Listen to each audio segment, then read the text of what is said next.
she ain't been passed around, and it was like a body count. That's what really did it. Nah, that shit for real. Ain't nobody in this motherfucking wife nobody that fucked her niggas. And every man who watches can be honest. Women fall in love with the person they lose their virginity to, or their second or third guy. They really remember them. They really love them. Any woman who slept with 50 dudes, she doesn't even remember who most of them are. She doesn't care. If a woman slept with a bunch of men before you, she's less likely to stick it out through a difficult period in a relationship. She's more likely to just say, you know what, new answers, new dick. That's a pretty good answer. And that's the truth. So why would I put myself in a position to be hurt? Not to be hurt, to waste my time. Yeah. Like, it's a time waste, right? And it really is true, because everyone denies this. I'm telling you, if a woman sleeps with a bunch of men, her ability to pair bond, that's a real thing. Women who slept with a bunch of men, they don't find a man and attach to him correctly. It's been a lot. Girl, is it just my body count for just or bitches? Everybody. I would say like, I'm gonna be honest with you, I say like 2,000. To be real honest with, like, if you put in bitches, I don't a lot of bitches too. So I be niggas, you know what I'm saying? Like, I ain't gonna front. Like, I'm gonna keep it blood raw. Like, probably two bands, 2,000 sexual partners. Absolutely.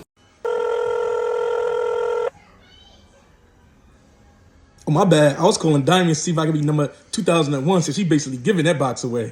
As a man, the woman you choose is a huge representation of you. Yeah, right? it's a reflection. Do you agree with that? That's your Yes. chick. If you're going to introduce her to people, that's my chick, that's my wife, etc.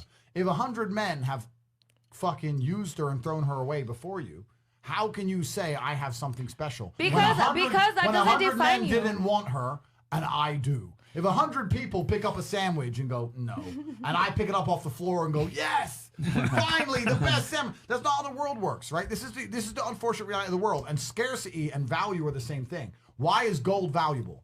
Because it's hard to find gold. If there was gold all over the streets, it was on every street corner, it wouldn't have a value, right? Mm-hmm. So if you're a girl that everyone's had, your value is going to be destroyed. Your value as a woman comes from the fact that people want you and cannot have you. Period. Your value does not come from the fact that everyone wants you and everyone's had you. Mm-hmm. So the number one thing a man's looking for is a woman who can stand next to him that every single man wants, and not a single man can say, I've had. Yep. That is why we are interested in chess, virgins, etc. That's the reality of the game. Ladies, when you have a high body count, it signals to us men a red flag. That red flag being that you have a proclivity of making bad decisions. Because you decided to give away something that's supposed to be valuable, your most precious commodity, to multiple men. Now, maybe not to yourself, maybe not to other women, but to us men, the more you give it out, the less valuable we consider you to be from a relationship standpoint. Here's the thing, ladies. Men have to get out there and create their value. But you as a woman were born with value. And with great power comes great responsibility. You are to preserve that value for your husband. And that husband is looking for a woman that shows temperance and the ability to restrain herself and make good decisions and not allow herself to get ran through by Chads and Tyrones. Let me pose this question, ladies. What possible good could you sleeping with 50, 100, or multitudes of men before you meet your husband do for your husband? Men and women are not the same. You seek experience in the men you date, but men seek inexperience in women we choose to commit to. That's the difference. Ladies, just like you're invested in a man's future, us men who are taking you serious are heavily invested in your past. A female's body count is the number one most easiest, most efficient way to assess the value of that female. Now I'm talking to my fellas, and here's the truth. And statistics back this up. The more sexual partners a female has been with, the less likely she is able to be a good, dutiful wife, to pair bond, and the higher the likelihood for her to initiate a freaking divorce. And what happens when these divorces are initiated? Well, you lose your house, you lose access to your children, you gotta pay alimony, you lose half your money. She takes everything from you. These divorces ain't no joke. So many guys have blown their brains out.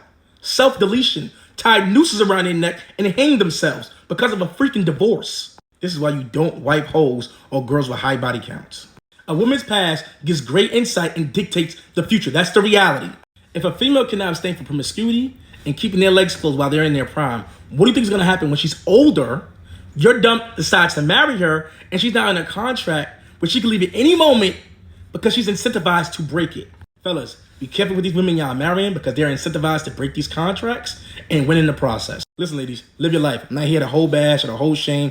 I don't care. That's your business. Quite frankly, me, myself, I enjoy hoes. But what I am telling you is the choices you make in life have consequences. And your past will define you as a woman, especially when in regards to the men you all want to date. Because the men that you want to date have options. These men that got their ish together, these men that are successful, these men that have making 6 figures or more, have other options. And why would they choose you when they can have a better option